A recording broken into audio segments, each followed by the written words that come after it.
everyone. Hello. Welcome to, let me just adjust my laptop a little. It won't adjust the shine on my forehead. I apologize about that. But hey, everyone. Welcome to the Lana Quest show.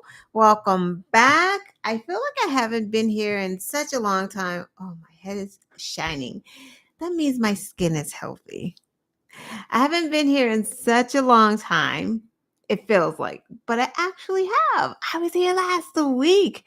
I did a wonderful interview with Councilwoman, Boston City Councilwoman Tanya Fernandez Anderson for District 7. If you missed it, please check that out. She is so smart.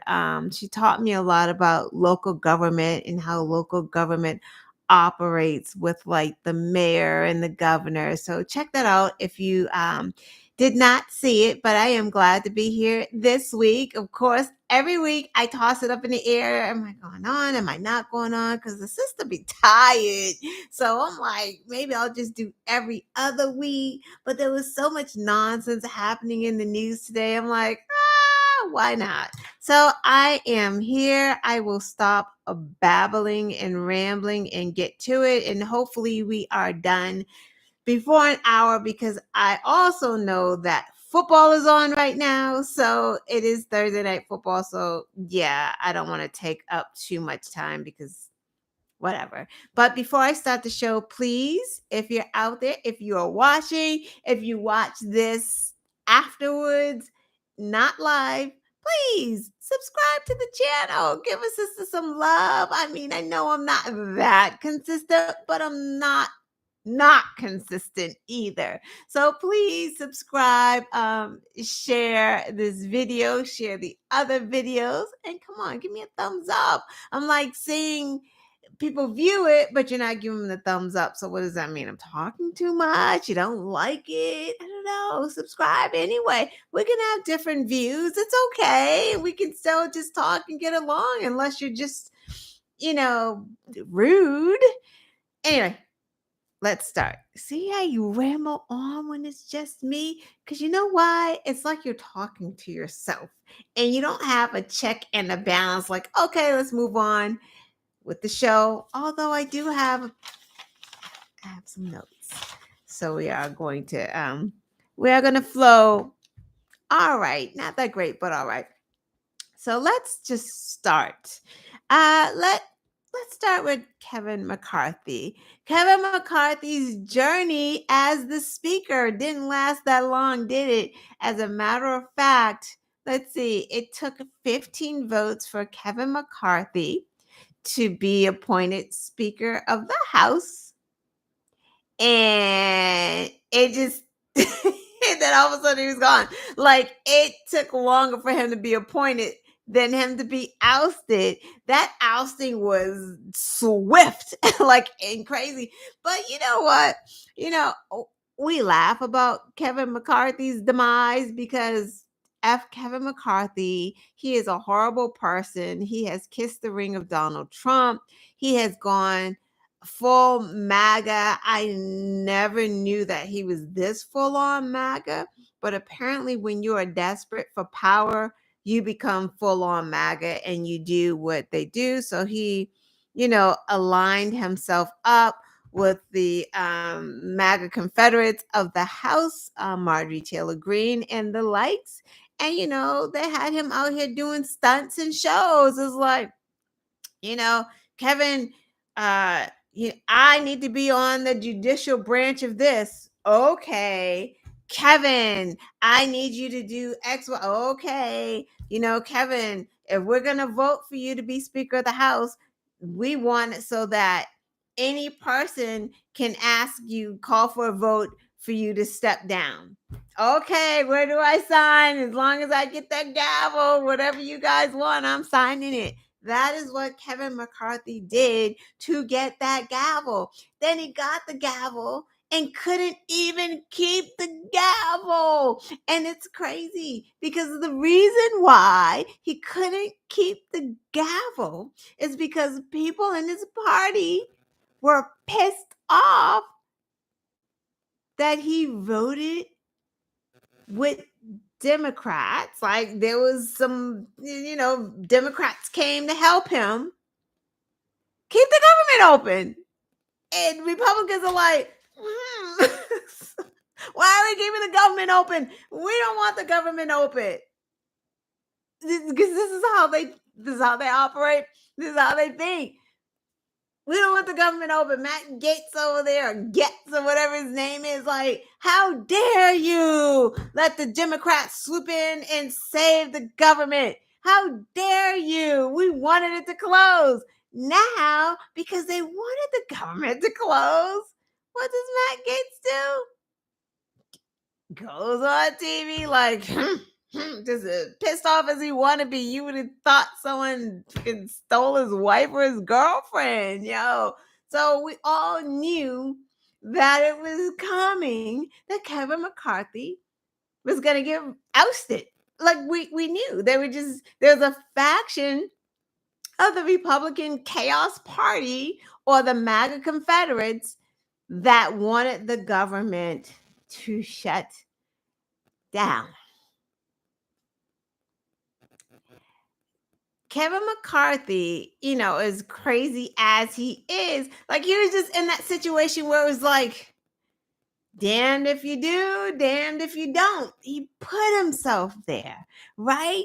So if he let the government shut down, shame on you, Kevin McCarthy, and that everyone is all over the Republicans, right? That's a loser and a no-brainer.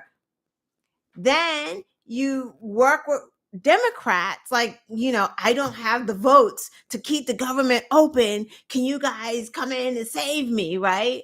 Democrats are like, we'd love to. They weren't happy about withholding anything from Ukraine, any kind of that language in it. But they felt like, listen, we'll sign this, keep the government open for another 45 days. We'll deal with the Ukraine stuff later on. Good. Everybody signs on the dotted line. We're good. The government's open. Woohoo! Bipartisan. Yes, right? We working. This is how government's supposed to work. Apparently not. It's not with the Chaos Caucus. It is just not that easy. Matt Gaetz lurking in a corner, pissed as a mofo. How can this government be still open? We didn't vote for this. Then, what the worst thing? They work late into the night on the weekend to get this done, Friday to Saturday or whatever. Here comes Kevin McCarthy on Sunday, whatever show he was on. I don't know, Face the Nation, Fox, wherever he was on TV. And he's on TV saying, well, we got this deal for the 45 days to keep the government open. But basically, the Democrats fought us every step of the way. This is what he said. It was the Democrats.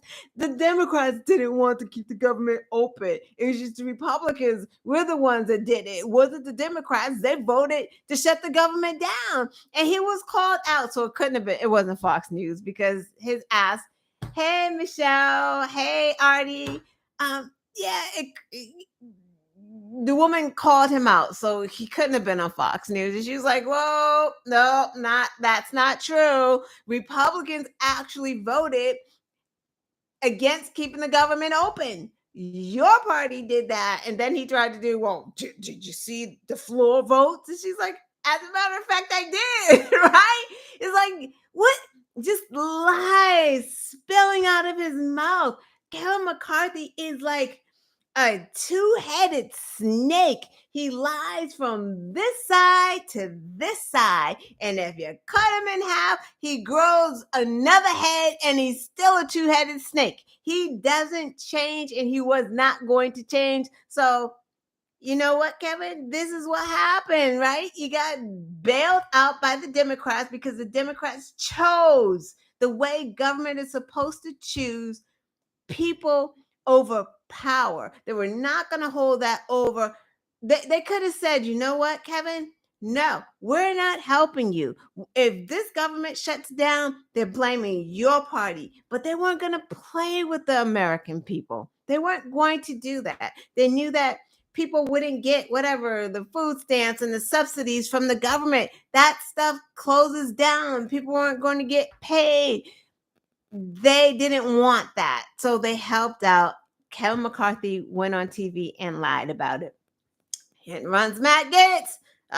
You did what? Yeah. So now Matt Gaetz is like, nope, we're going to have a vote. You know why? Because I got this piece of paper you signed, Kevin McCarthy, saying that one single person, if they want, can call you to the floor and have a vote to have you removed. And that is exactly what they did. And they didn't take no 15 times to do it. It's just, he's just gone.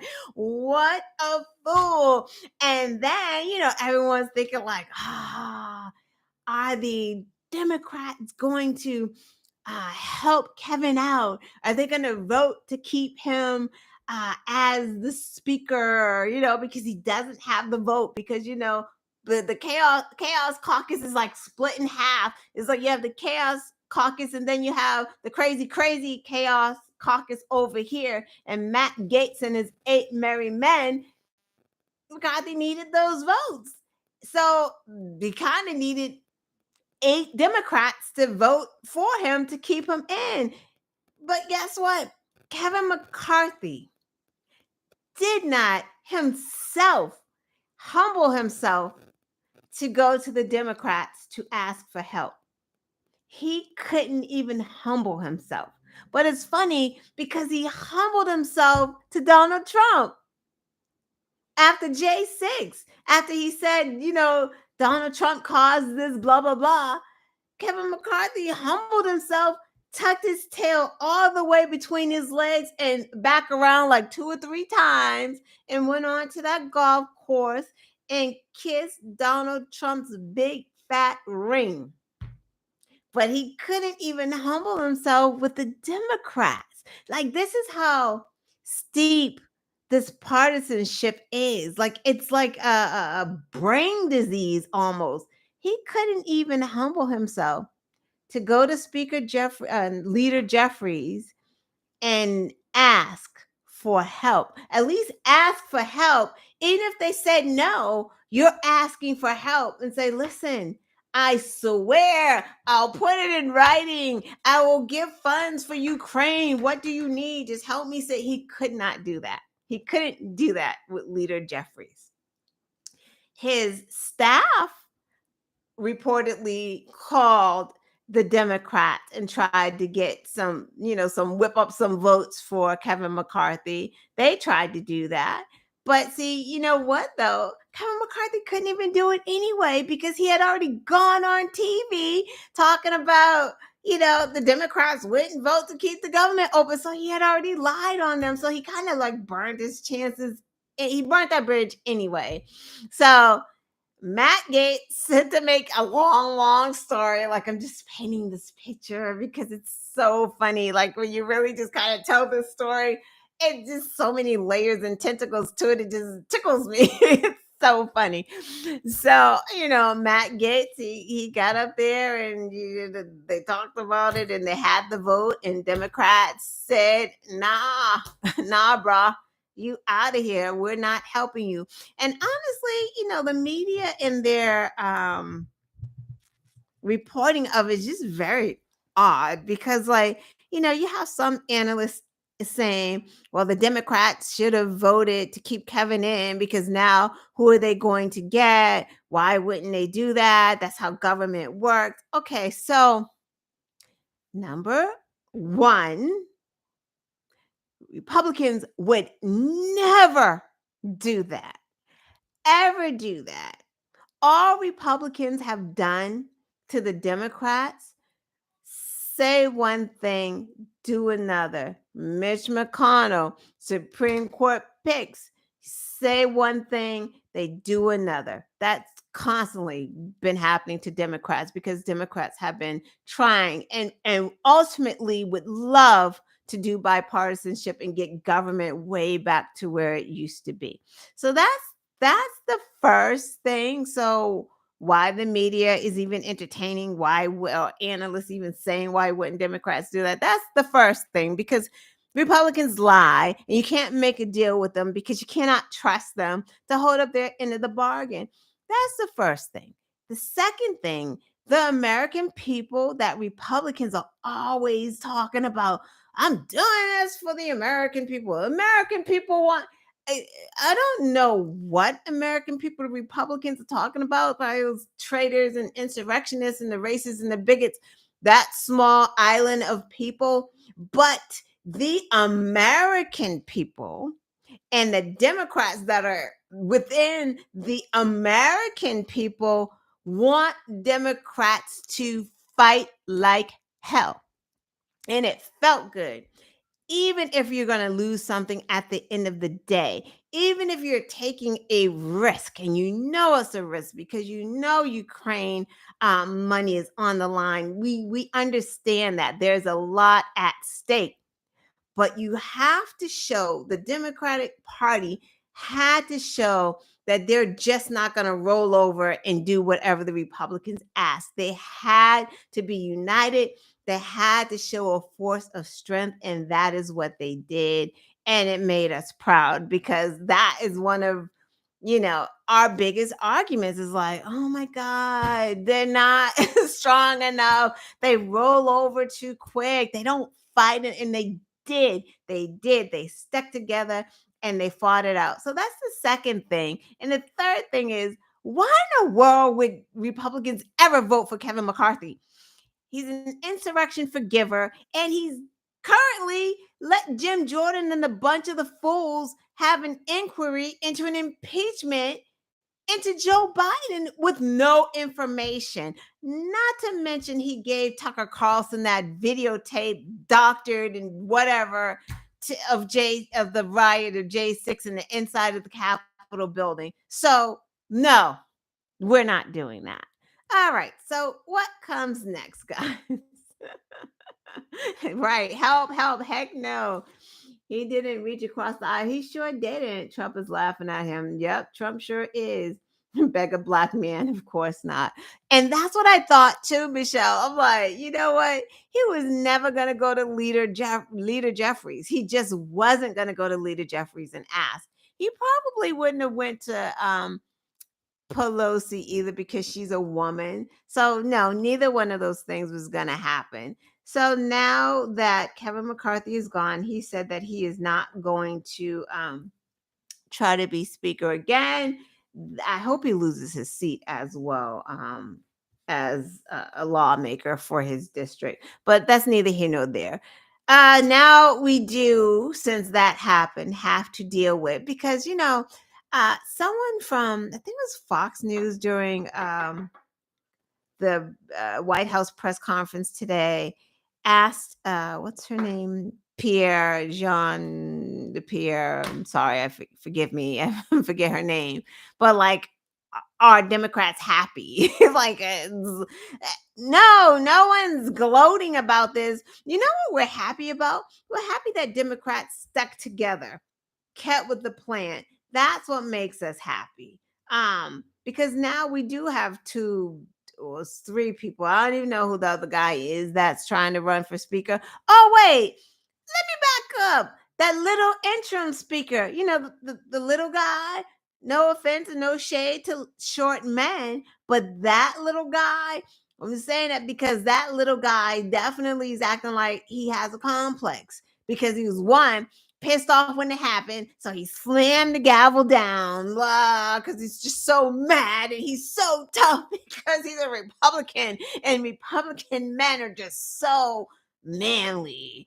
And he is so manly and so tough that he had to lock Nancy Pelosi out of her office to kick her out while she is in California helping to bury her friend. Did I mention that Diane Feinstein passed away last week, or was it this week? The weeks are melding together. I'm sorry. Maybe it was this week. I don't know. Anyway, that's where Nancy Pelosi is. So, little interim dictator speaker, the one that was pissed off and had to throw his gavel down, has now kicked Nancy Pelosi and another senior lawmaker out of their offices, which I hear are not even that big and glorious anyway. They're just on a different side of the building because they're seniors. That was like his first order of business was, again, not America's kitchen table issues. Not that we have 45 days to keep the government open. The government's open for 45 days, but after that, we need to have something in place. No, we're not talking about that. What we're going to do is we're going to be petty and we're going to kick Nancy Pelosi out of her office and we're going to change the locks while her stuff is still in there because just petty. Like petty for what? Nancy Pelosi isn't even there. What was she supposed to save Kevin McCarthy? And why would she do that? If anything, they would want Leader Jeffries. Like, why would they be putting a vote for Kevin McCarthy? That is weird, and that would have been unprecedented. Like, who would do that? What? We're just gonna reach across the aisle and vote for a Republican. Why? To lead us? Why would we have a leader? He may not be the speaker, but he is Leader Jeffries. And why would we vote for this guy? Nah, going on the record to vote for a Republican, that will be used against them forever and ever and ever and ever. It's crazy. So anyway, that little guy happened. There is no bottom. Would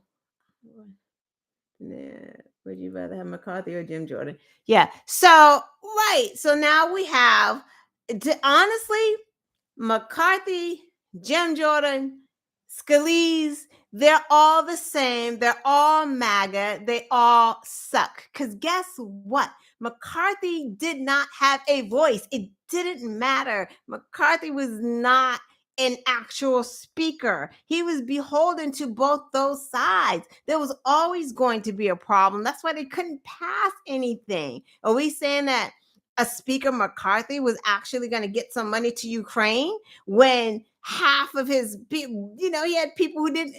How is that happening? How is that happening? Now we have Jim Jordan, who is the guy, if you remember, who is a sexual assault enabler.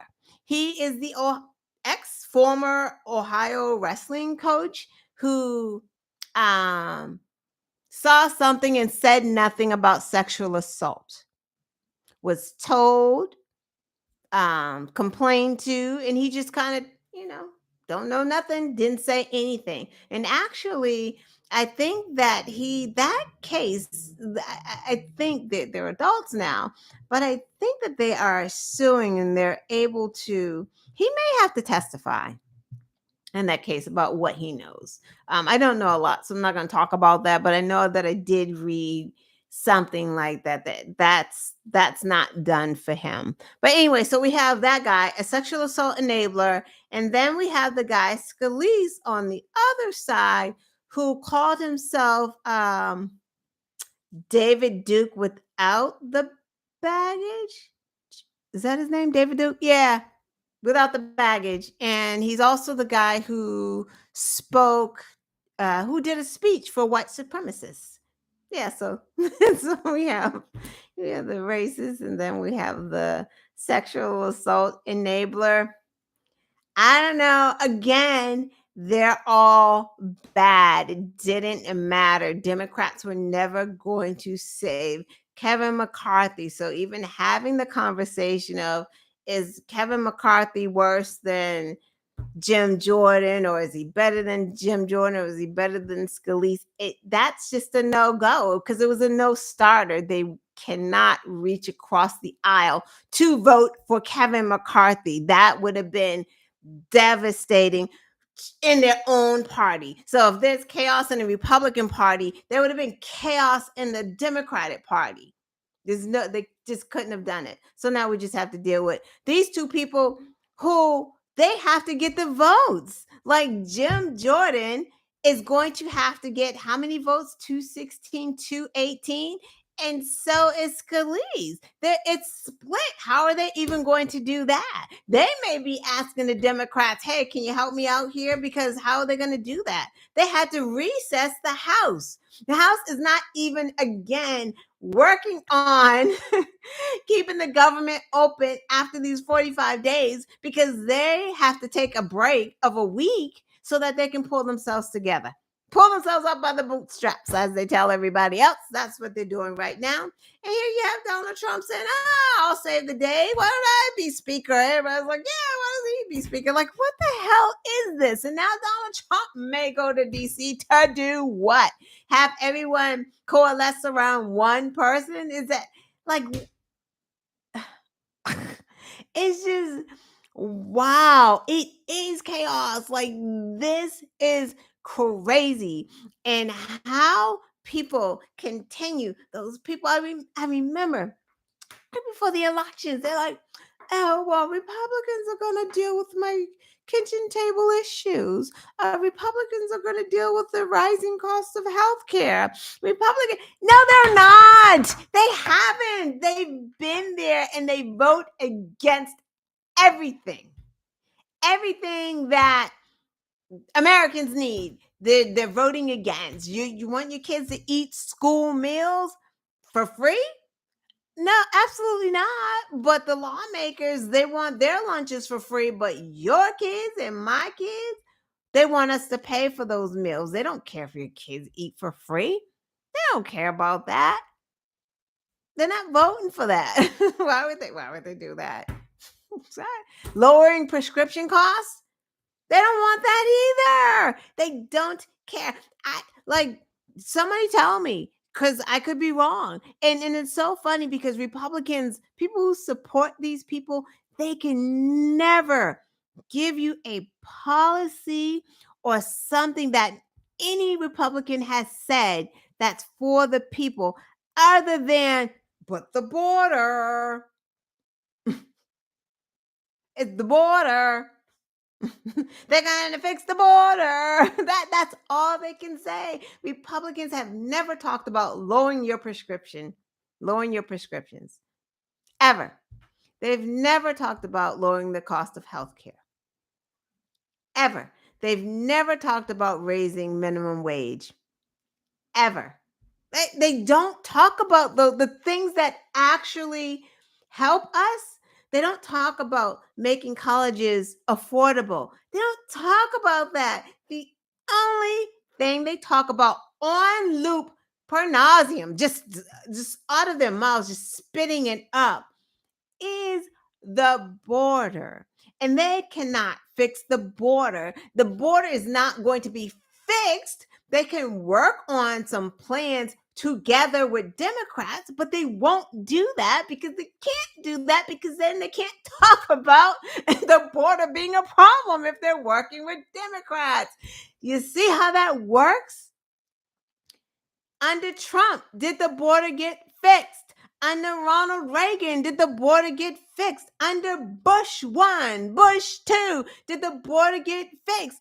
No, no, no. No president has fixed the border because it's not that simple. There's no right or wrong. Does anybody want anyone just rushing through borders, whether it's seeking asylum or not? No, you want it to be an organized manner. I understand that. I understand, like, New York, there are issues with not being able to feed and house because the process takes so long for these people to get like their paperwork or whatever they need so that they can work, so that they can start working, getting income, paying into social security, like all of that. Like, they need to be working and filling some jobs and doing some things, but the paperwork is so screwed up.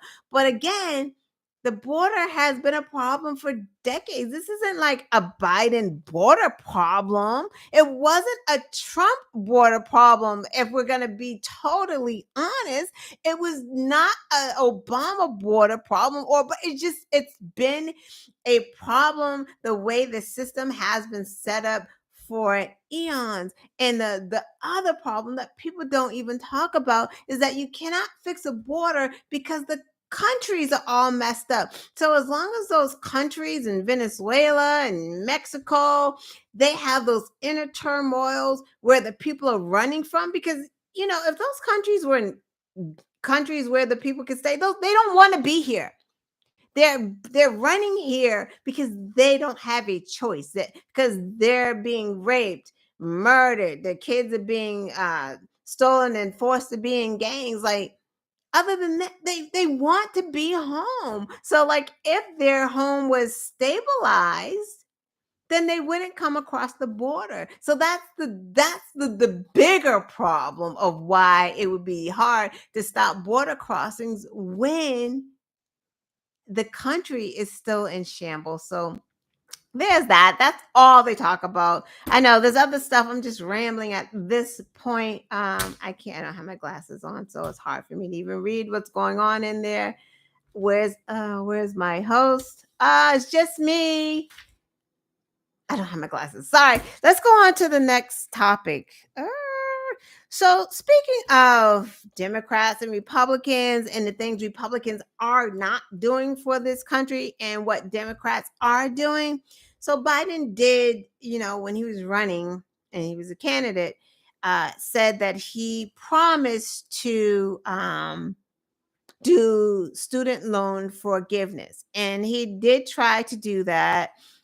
There were some lawsuits because, of course, again, Republicans don't want loans forgiven unless they're Brett Kavanaugh's or their own loans. So those can be forgiven. But, you got a kid that went to school, or you went to school and you got college debt from predatory lending and all of that stuff, and you're struggling. They don't care. Whatever. So they sued, went to the Supreme Court. Supreme Court said your administration cannot forgive and wipe the slate clean of all of these loans. We're not having it. With that being said, Joseph Biden and his administration have found some workarounds because, again, Democrats are working for the people. Like, I don't know how people don't see what he's doing. It's mind-boggling to me because it's just right there. I saw it on the local news. Like, how are you not seeing that this is happening?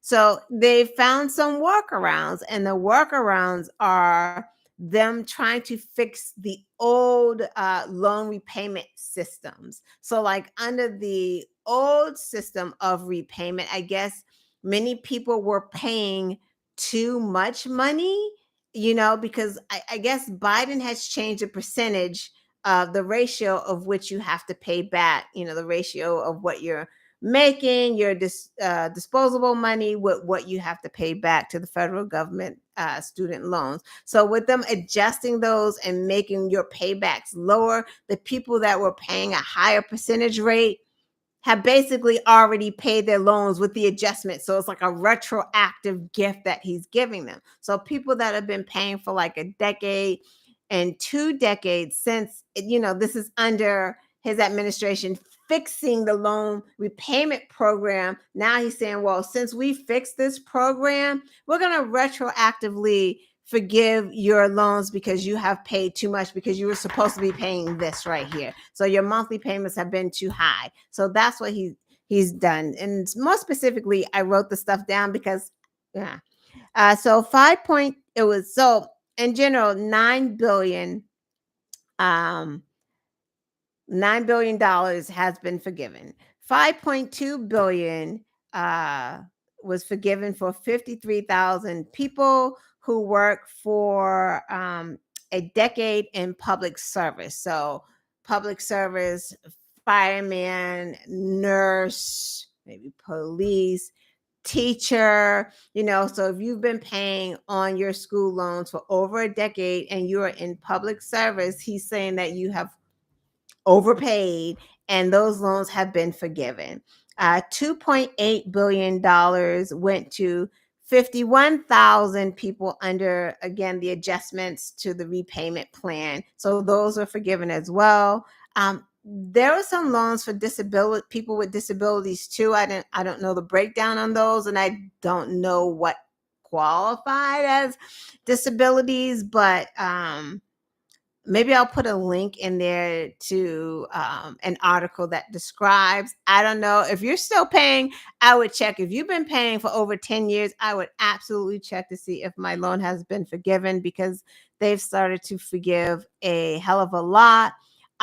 So he is trying to keep this promise. It doesn't impact everyone. I know everyone wanted their loans forgiven, but you know what? We can be happy that a lot of these people are getting their loans forgiven. We can be happy about that, because this is a promise that he is working on keeping. And I guarantee you, if we got we give him one more chance, let him finish the job, we re-elect him, we give him the House and the Senate, there's so much more that we can get, and so much more that he's going to be able to do. And again, like you got to recognize, the Supreme Court knocked it down, and he's like, in his administration is like, no, we're going to work on figuring out how to forgive some of these loans, because I made that commitment to do that. So kudos to Joe Biden for doing that. What else happened? Boop, boop, boop, boop, boop. So this is this isn't really anything, but I guess John Kelly's been dishing the tea. If you remember, John Kelly was chief of staff for Donald Trump. I believe John Kelly's writing a book too. I'm not certain, but I think that he is. So John Kelly is out here confirming to the masses that Trump had a disdain for the military. Who knew? Did we not know that? We knew that. We heard him.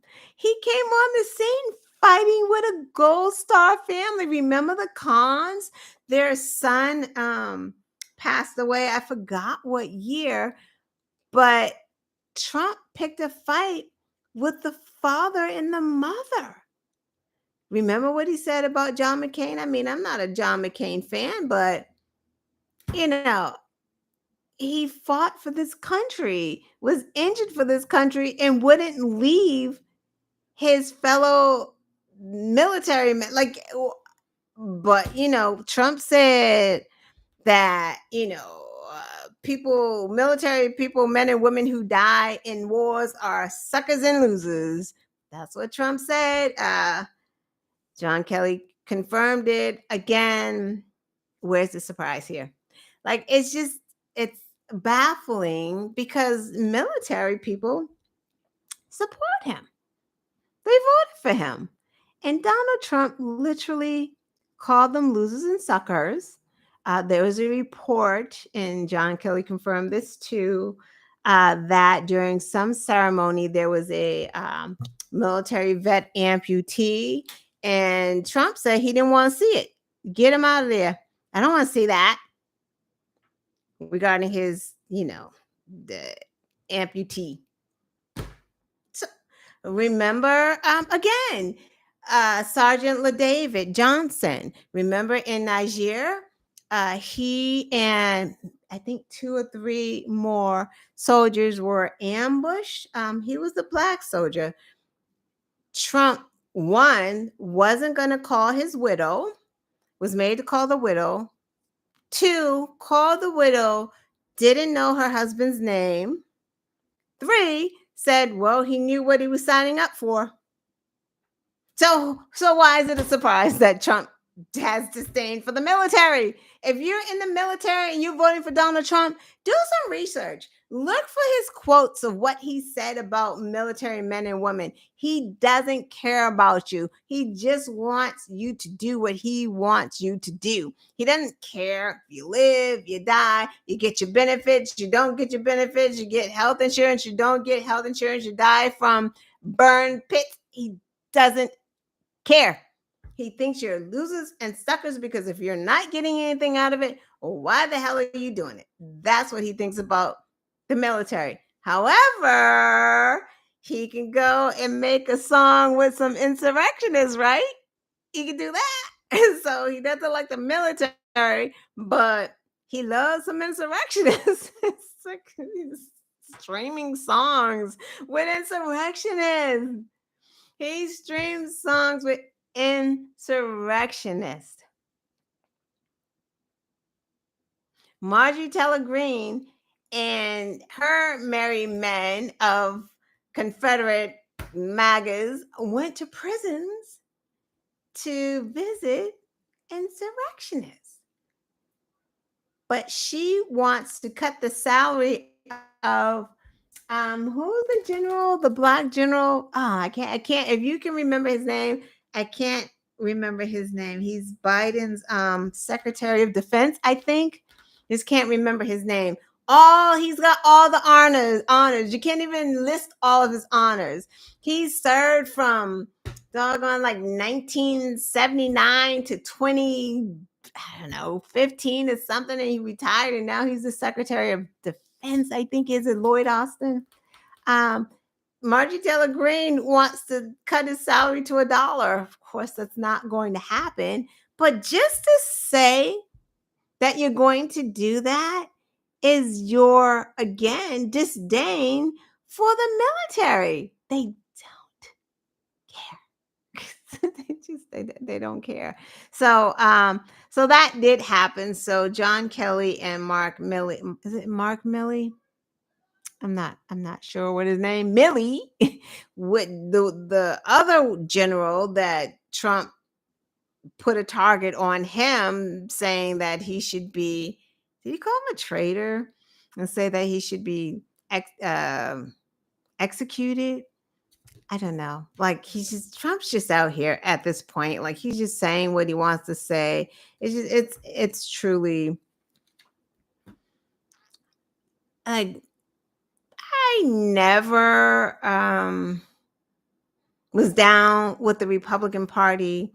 I never felt the Republican Party was for people of color or marginalized people. I always felt like they were the elitists because they were always, since day one, trying to take safety nets and tax cuts for the rich. Like, that's just not a new thing. But like, if that's the only thing, that's just a difference in policy. Now it's more than a difference of policy. Now it's just like, if you have a difference of policy, or if you say something bad about me, then I'm going to put a target on your back. It's different now. It's insidious. Like, it's dangerous. It's almost, I don't even know why are they running as Republicans? Like, if I were Republicans, I would switch over to independent, because it's so crazy. Because if you don't toe the line, it only takes Trump to say one thing about you, then you gotta freaking have security to guard your family for life. Like, that is insane. That is how afraid these people are of Trump, because Trump has that small base, but he's got a base of crazies. That's the problem. It is a base of crazies, and he has stirred the pot, and he has cultivated the crazy, and they would just do anything for them. I mean, they've gotten smaller since the insurrection, right? Because there's been some accountability with a lot of them. So I think a lot of the crazies are like, yeah, but you do have those lone wolves. And for him to continue to do that, and that leads me to, because, we love a segue, these lone wolves and these crazy people. Trump in the courtroom in New York, he spent 3 days in New York. Uh, right. There's so many. Okay. Sorry. There's a pause because I had to think about what case is in New York, because there are two cases in New York, Braggs and Letitia James. So I had to think about, like, why is he in New York? Right. It's the fraud case from Letitia James, saying that, Trump trumped up the value of his properties when he needed to, or he put the value way down when he needed to. So he was just like doing whatever, falsifying documents, leaving out appraisals, falsifying appraisals. He was like, he had the value of his properties like times 2,000%. Like, it's crazy. Trump was just off the hook. But Michael Cohen tried to tell us, like, he was telling us the whole time, this is what Trump has been doing. But we all knew that this was what Trump has been doing. Trump should have just never ran for president, to be honest. He should have just shut the fuck up. But he talked so much and he just literally put himself in the spotlight where I mean, it may have come to light at some point, but he definitely helped all of this come to light with his goddamn mouth. And speaking of his goddamn mouth, he figured that he would come into court, these 3 days, because mind you, last week, Letitia James' office filed a summary judgment and, asking, hey, listen, we've got all this evidence right here. We don't need to go to trial on this because it's just a fact, and it's one of these types of cases. It's easy to get a summary judgment on because it's fact. This is what he's doing for the past decade. Here it is. Here the same property is worth X.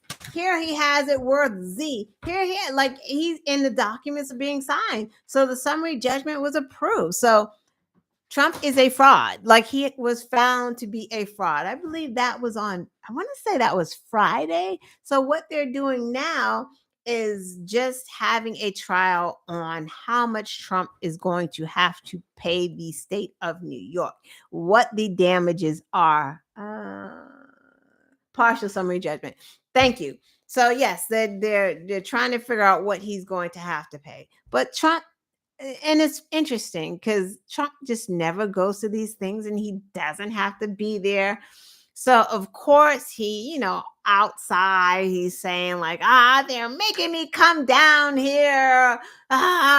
They're making me do this without a jury. I want a jury. Like, they're not even giving me a jury. Like, dude, you didn't ask for a jury, right? And it's funny because me and Brian from the Black and White Show. If you haven't seen the Black and White Show, I co-host with Brian. He does everything. He is great. Go over to that channel. We had a show last night. Normally it's on Tuesdays at 8:00, but we talked about this, like, if his attorneys made a mistake or if he just didn't want a jury. I'm leaning towards excuse me, Trump didn't want a jury because the more I think about it, I mean, E. Jean Carroll, right? That was in New York, had a jury. What happened? Found guilty. His organization, right? That case was in New York too, with a jury, found guilty. So Trump probably, that information's in his mind. He probably told his attorneys like, these juries are Democrat juries and I can't have a fair jury, so I don't want a jury, right? I'll take my chances with the judge. And then he got Judge Ergeron, and then he's like, he's a Democrat judge, right? So now he's saying they didn't give me a jury. Like, he just wants what he didn't get. Like, he didn't want a jury. We know this man did not. Is no way he was asking for a jury. If he lost twice with a New York jury, he didn't want a jury. So he's full of shit. But we already knew that he was full of shit. So anyway, while he's in the court, a Truth Social post pops up with Trump talking about the judge's clerk. Posted her a link to her Instagram, a picture of her and Schumer, saying that she's Schumer's girlfriend. Like, just unfounded. I think her phone number was on the post as well. Like, he's just a pig. So the judge called the attorneys, and I think it was Eric Trump, and was like, delete this immediately. The judge is pissed because judges and their clerks are almost like, attorneys and their legal assistants, like they're close, like don't mess with mine. You can say all you want about me to a certain extent, but when you start talking about this innocent person that's just doing a job, right? And I heard today, I forgot who said this, and they made a good point. They're like, we cannot let Donald Trump run around talking about Democratic judge, or as they say, Democrat judge, as Marjorie Taylor Greene says, Democrat judge, or Republican judge, or Democrat clerk. Like, shut up. A judge is a judge. Their political leaning has nothing to do with fact based law. It just doesn't. Just like a jury, you don't know, just because a jury is coming from New York, you whatever county district, you don't know who's in that jury. There's voir dire. They're asking the questions. They're going to get the best jurors that they can. It's not Democrat, it's everything. And they're the ones that are always saying Democrats are divisive, when it's like, when did we ever say an Obama appointed judge, this appointed judge? Like, that's ridiculous. This is in the case of Eileen Cannon, because see, that's the projection game going on, right? Because they're the only ones that play that um, favoritism, do me a favor type of thing. And some of them, Eileen Cannon in particular, because she was appointed with absolutely no experience, and we know that she made a deal with Donald Trump on that. We know that. But for the most part, Republican judges, they've done what they're supposed to be doing. Like, we only know that Republican judges if someone is saying that. We're not even supposed to know that. But for instance, Donald Trump's lawsuits, when he lost to Biden, and he was like, oh, these elections aren't fair, I have proof. And Republican judges were throwing this stuff out the window. But I think the only reason we were saying Republican judges at that point, or Donald Trump appointed judges at that point, was to prove a point, to say, no, your judges are saying that the election was fair. So you don't have a leg to stand on. But that's neither here nor there. But that was a good point, because we're allowing Donald Trump to separate judges out to make it seem like he is the victim. So he did that to that clerk. The judge immediately called Eric Trump and his attorneys in the back and told them to delete it. It got deleted, and Donald Trump got a semi gag order on him. Like, his attorneys cannot talk, release information about anyone working on the case, just the standard thing. I mean, hopefully that helps. Hopefully, because Judge Ergeron did this, maybe that would help the DC judge. Like, hey, if he did it, he broke the seal, maybe I should put a gag order too, because Trump is just kind of out of his mind right now. He's just saying it. He's just saying anything. He looks crazy. He looks like he has not slept in months, and he's just spewing out of his mouth whatever kind of racist, ridiculous rhetoric he can. Like, it's just all crazy at this point. All right, so what else happened? What time is it? Oh my God, guys, it's 9 o'clock already. This is crazy. Hold on, I think I got everything. We talked about John Kelly. We talked about the gag order. We talked about Kevin McCarthy, and we talked about the loans. Wow, we did everything. Huh. And it's 9 o'clock. Right on time. Yes, yes, yes. This is awesome. I'm excited about that. I know that I didn't get all of the information. There was a lot going on today. Actually, I did hear something in closing.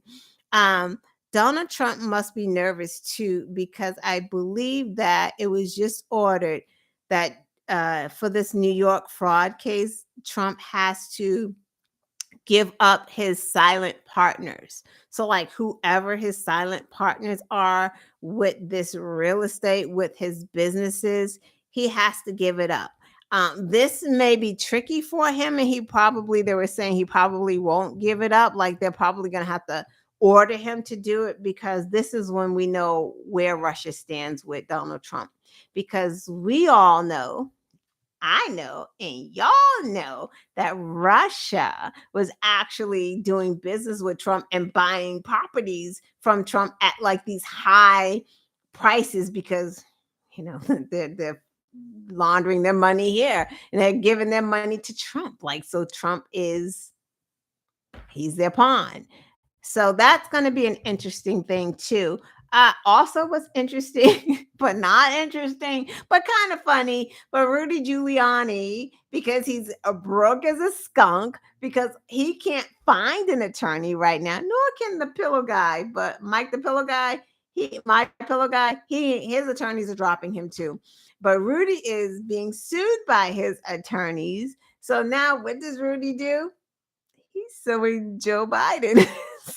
He's saying how back in 2020, Joe Biden called me a Russian pawn during the presidential debate. Like, newsflash, Rudy, you are a Russian pawn. Like, he can't sue for defamation if it's the truth.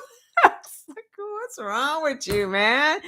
But even so, like, what the hell? How is the king of defamation, who defamed two Black women and said that they were passing a flash drive or whatever around like it was a vial of heroin, and like just lying on these people? You are the king of defamation, and here you are talking about somebody called you a Russian pawn, and he's saying he lost clients, he lost millions and billions of dollars. Like, yo, are you kidding me? Rudy's being sued for sexual assault by his staffer. Hunter Biden is suing Rudy Giuliani. Who else is suing Rudy Giuliani? His attorneys are suing him. He's lost his law license. Like, Rudy, go sit down. Like, how desperate do you have to be suing the president of the United States? Talking about that's why you lost millions of billions of dollars. No, Rudy, that's not why. That's not why. I love to see it. You guys love to see it. I love to see it. Anyway, it is 9:03. Thank you guys for coming. If I knew it was going to be a full house, I would have done the quotes, because there were some great, spectacular quotes too. So hopefully next week I will get those quotes together. And if it is a full house, we will play quotes and questions. So I will see you guys later. Have a good weekend. Stay safe out there. Thank you, Brian. Hey guys, again.